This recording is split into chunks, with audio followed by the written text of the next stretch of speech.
مسلم میں ہے، فلاں فلاں کتاب میں ہے، صحابہ میں اختلاف رائے ہوا ہے، تو یاد رکھیں اختلاف رائے ہوا ہے، ایسی روایتیں ملتی ہیں حدیث کی کتابوں میں بھی، تاریخ کی کتابوں میں بھی، صحابہ میں اختلاف رائے ہوا ہے، کچھ دیر اختلاف رائے قائم رہا ہے، لیکن پھر انہوں نے خود ہی آپس میں اختلاف رائے ختم کر کے متفقہ فیصلہ بھی کیا ہے۔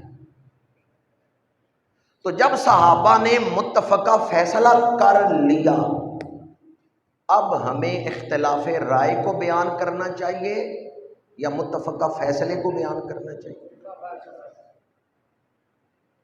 کسی بات پہ میں نے ایک چیز بیان کی، حضرت علامہ مسعود الحسن صاحب نے کہا نہیں میری یہ رائے ہے، وہ اپنی رائے پر دلائل دیتے رہے، میں اپنی رائے پہ دلائل دیتا رہا، پھر ہم نے مل کے بیٹھ کے فیصلہ کیا اور دونوں ایک فیصلے پہ جمع ہو گئے کہ اصل بات یہ ہے، وہی میرا فیصلہ وہی ان کا فیصلہ۔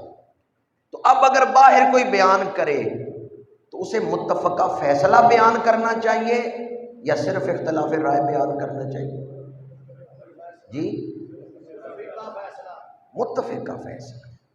یہ جو اختلاف رائے والی روایتیں ہیں نا، ان میں متفقہ فیصلہ بھی ہے، لیکن ہمارا سارا زور اختلاف رائے پہ ہے، متفقہ فیصلے کی طرف دھیان ہی نہیں۔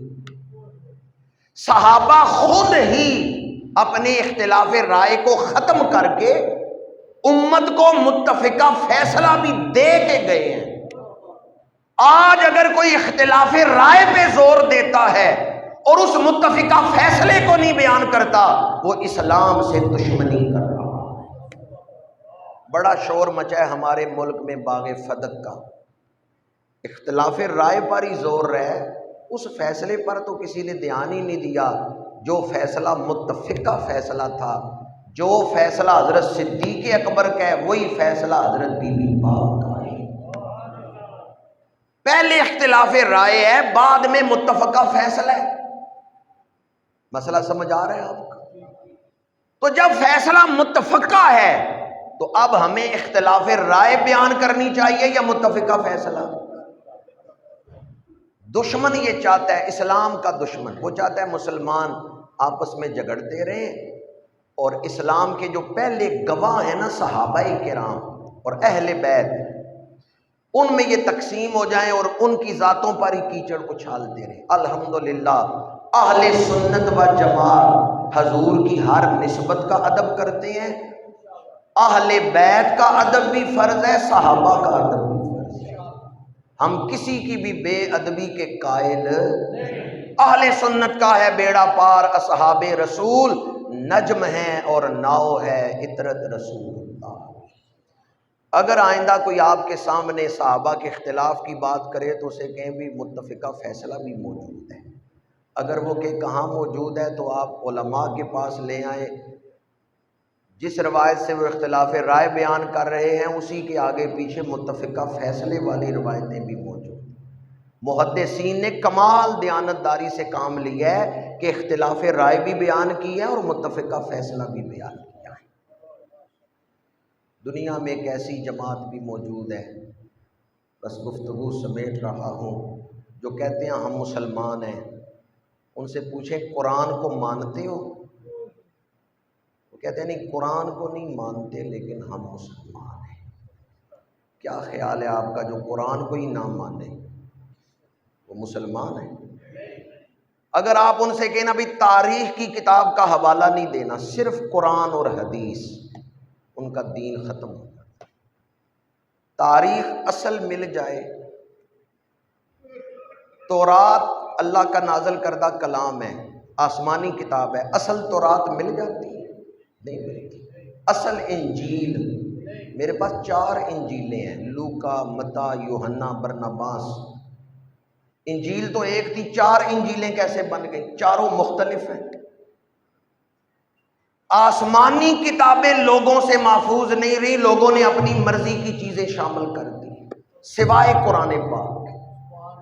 اگر اصل حالت میں محفوظ کتاب ہے تو قرآن پاک ہے، باقی آسمانی کتابیں بھی محفوظ جب آسمانی کتابیں نہیں محفوظ سوائے قرآن کے، تو تاریخ کی کتابیں کیسے محفوظ؟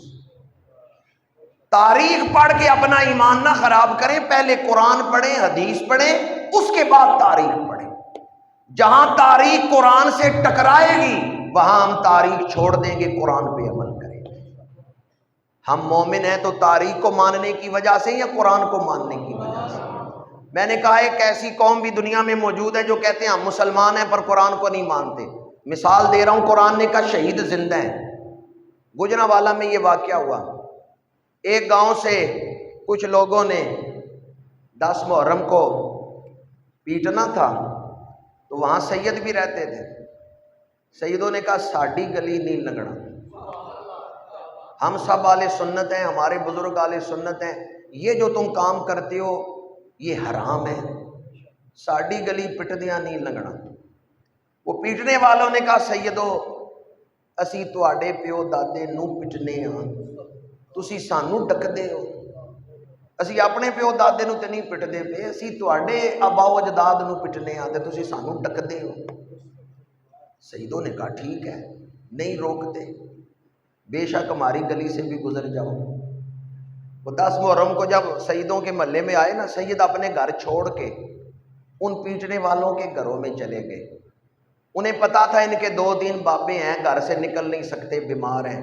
ان کو چارپائی پہ بٹھایا، ایک بابے کا نام تھا بوٹا، چارپائی رکھی گلی میں، چارپائی کے گرد سیدوں نے بھی شروع کر دیا ہائے بوٹا ہائے بوٹا۔ وہ لوگ اکٹھے ہو گئے، انہوں نے کہا سیدوں اے کی کر دیو گے؟ انہوں نے کہا اسی ایڈے بے وفا تے نہیں کہ وہ ساڈے پیو دادے نو پٹن تے اسی انہاں دے پیو دادے نہ پٹیے۔ وہ پیٹنے والے بھی دوڑتے ہوئے آ گئے، انہوں نے کہا سیدو کیوں پٹ دیو گے؟ انہوں نے کہا تسی جی پٹ دیو ساڈے پیو دادے نو، اساں کیا تواڈے پیو دادے نو پٹیے؟ انہاں کہا سیدو بڑے بھولے ہو، زندیاں نو نہیں پٹی دا، اے بوٹے نو مشکار بہا کے پٹ دیو پے، بوٹے نو مر لین دیو، مر گیا تے پھر پٹیو۔ سیداں کہا اچھا جنوں تو آکھیں زندہ ہے او تے زندہ ہے، تے جنوں قرآن آکھیں زندہ ہے۔ انہوں نے کہا زندوں کو نہیں پیٹتے، مردوں کو پیٹتے ہیں۔ سیدوں نے کہا تو آنکھیں زندہ ہے تے وہ زندہ ہے، تے جنہوں قرآن آنکھیں زندہ ہے۔ وَلَا تَقُولُوا لِمَن يُقْتَلُ فِي سَبِيلِ اللَّهِ أَمْوَاتٌ بَلْ أَحْيَاءٌ وَلَٰكِن لَّا تَشْعُرُونَ۔ ربیع الاول شریف کے مہینے میں ہم جھنڈیاں لگاتے ہیں، جلوس نکالتے ہیں، لوگ کہتے ہیں سوگ نہیں مناتے، اس مہینے میں حضور کا وصال ہوا ہے۔ ہم کہتے ہیں سوگ کیوں منائیں، حضور ہیں ہی زندہ۔ سوگ مناتے ہیں ربیع الاول میں؟ کیوں نہیں مناتے؟ وصال تو ہے ربیع الاول میں، چاہے 2 تاریخ، چاہے 9، چاہے 12، میلاد بھی ربیع الاول میں، وصال بھی، پر ہم سوگ نہیں مناتے، کیوں؟ حضور زندہ ہے، تو زندہ ہے واللہ، تو زندہ ہے واللہ۔ اچھا حضور زندہ ہیں تو حضرت امام حسین زندہ نہیں؟ پھر آ حسین کرنا چاہیے یا واہ حسین کرنا؟ 3 دفعہ کہہ سکتے ہیں واہ حسین۔ ہم آ حسین نہیں کرتے بلکہ اس وقت حضرت امام حسین رضی اللہ تعالیٰ عنہ اس وقت تکلیف میں ہیں یا راحت میں ہیں؟ میں قرآن پڑھتا ہوں، آپ خود فیصلہ کر لیں کون قرآن کو مانتے ہیں اور کون انکار کرتے ہیں۔ وَلَا تَحْسَبَنَّ الَّذِينَ قُتِلُوا فِي سَبِيلِ اللَّهِ أَمْوَاتًا بَلْ أَحْيَاءٌ عِندَ رَبِّهِمْ يُرْزَقُونَ فَارِحِينَ بِمَا آتَاهُمُ اللَّهُ۔ فرمایا جب شہید درجہ شہادت پہ فائز ہوئے، اللہ نے انہیں اتنی نعمتیں عطا کی ہیں، شہید بڑے خوش ہو گئے، شہید بڑے خوش ہو گئے ہیں۔ یہ قرآن کا لفظ ہے فارحین۔ اگر قرآن کا لفظ نہ ہو آپ کا ہاتھ میرا گریبان، آئندہ بیان ہی نہیں کروں گا۔ اور اگر قرآن کہے کہ فارحین شہید بڑے خوش ہیں تو مجھے بتائیں پھر آ حسین کرنا چاہیے یا واہ حسین کرنا چاہیے؟ کربلا کا شاہ حسین، کربلا کا شاہ حسین۔ آخری بات کر رہا ہوں، بڑا ذکر ہوتا ہے ہمارے ہاں، پورا سال ہی ذکر ہوتا ہے، محرم میں زیادہ ہوتا ہے اہل بیت کا ذکر، لیکن کہیں ہم نے اس ذکر کو رسم تو نہیں بنا لیا کہ ذکر کرتے ہیں پر ان کے طریقے پہ نہیں چلتے۔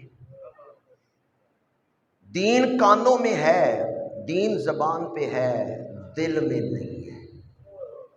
ہمارے جو بزرگ تھے نا، انہوں نے کانوں کے ذریعے دلوں تک دین پہنچایا، اور آج کے خطیبوں نے، مبلغوں نے دل سے کان تک دین پہنچا دیا۔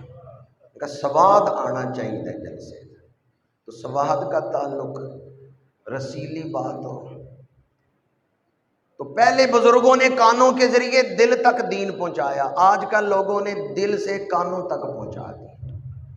دین سننا رسم بن گیا، ورنہ 10 دن محرم کے پہلے 10 دن بڑا ذکر ہوا کربلا والوں کا، اگر ہم نے اسے اثر لیا ہوتا، 11 محرم کو فیصل آباد میں عتیق نامی شخص نے اپنی 2 بیٹیوں کو ذبح کیا ہے، خودکشی کی ہے، ٹی وی پہ اس کی آڈیو چلتی رہی ہے، غربت کی وجہ سے، اور لوگوں کے مینے سن تانے، اور آڈیو میں اس نے کہا ہے بچیوں کو میں نے ذبح کر دیا ہے، خودکشی کرنے لگا ہوں، ہماری میتیں رشتہ داروں کو نہیں بلانا، انہیں تکلیف نہ ہو دفنانے کی۔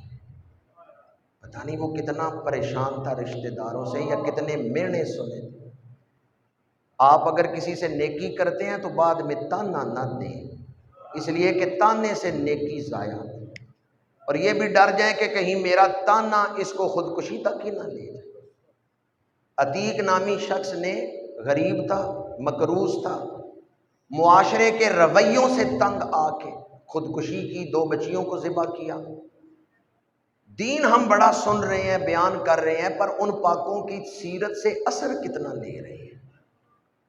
اللہ تعالی ہمیں امام علی مقام کی تعلیمات پر عمل کی توفیق عطا فرمائے۔ حضرت اسامہ بن زید بیمار ہے، امام علی مقام عیادت کے لیے گئے، دیکھا اسامہ بن زید پریشان ہے، امام علی مقام نے فرمایا مومن موت سے نہیں ڈرتا۔ اسامہ بن زید آپ کیوں پریشان ہیں؟ فرمایا میں موت کی وجہ سے پریشان نہیں، میں مقروض ہوں، ڈرتا ہوں حالت قرض میں موت نہ آ جائے۔ دوسرے ہی لمحے امام علی مقام نے فرمایا خوش ہو جائیں، آپ کا سارا قرض میں اپنے ذمہ لے لوں۔ آپ نے غور کیا میں نے بیان کیا کیا؟ امام علی مقام نے یہ تو پوچھا ہی نہیں بتائیں قرض کتنا ہے، میں دے سکتا ہوں یا نہیں، تھوڑا ہے یا زیادہ ہے۔ ان کا قرض جتنا بھی ہے میرے ذمہ آنے دیں، آپ خوش ہو جائیں۔ دوسروں کا بوجھ اٹھانا آل رسول کی سیرت ہے، دوسروں کا بوجھ اٹھانا، غم بانٹنا، یہ حضور کی سیرت ہے۔ جس کی تسکین سے روتے ہوئے ہنس پڑے، اس تبسم کی عادت پہ، یہ حضور کی سیرت ہے، یہ شہدائے کربلا کی، یہ امام علی مقام کی سیرت ہے، دوسروں کا غم بانٹنا۔ جب میں یہ بیان کر رہا ہوں تو میرے سامنے پاکستان کے 103 ضلع ہیں، اب تو خیر اس سے بھی زیادہ ہو چکے ہیں، جن میں اس وقت سیلاب ہے، اور ہمارے مسلمان بھائی بے گھر ہیں۔ کتنے لوگ ایسے ہیں ان کے گھر بھی گر گئے، باپ دادا کی قبریں بھی مٹ گئی، سیلاب قبرستانوں میں بھی پھرا ہے، قبروں پر بھی مٹی چڑھا دی ہے، قبرستانوں کے بھی نشان مٹ گئے ہیں، کئی پل ٹوٹ گئے، مسجدیں گریں، مدرسے گرے، لاکھوں لوگ اس وقت کھلے آسمان تلے بیٹھے ہیں، جن کے اپنے گھر بھی گر گئے ہیں اور بزرگوں کی قبروں کے نشان بھی مٹ گئے ہیں۔ ہمیں یہ عذاب ہے یا نہیں، اس بحث میں نہ پڑے، آپ دعا کریں اللہ سے کہ اللہ ہمیں معافی عطا فرمائے۔ یہ ہمارے حکمرانوں کی نالائکیاں بھی ہیں کہ انہوں نے ڈیم نہیں بنائے، یہ ہمارے پچھلے حکمرانوں کی نالائکیاں، موجودہ حکمرانوں کی نالائکیاں بھی ہیں، لیکن اس کے باوجود ہمیں خود اللہ سے معافی مانگنی چاہیے، اور جو کردار ادا کر سکتے ہیں اپنے ان مصیبت زدہ بھائیوں کی بحالی کے لیے ضرور وہ کردار ادا کریں۔ مومن جب تک اپنے بھائی کی مدد کرتا ہے اللہ اس مومن کی مدد کرتا ہے۔ اللہ تعالیٰ اس مشکل گھڑی میں ہمیں آفات سے نجات عطا فرمائے اور ہمیں حضور کے اسوہ حسنہ پر، شہدائے کربلا کے اسوہ حسنہ پر، اپنے سلف صالحین کی تعلیمات پر عمل کرنے کی توفیق عطا فرمائے۔ وآخر دعوانا ان الحمد للہ۔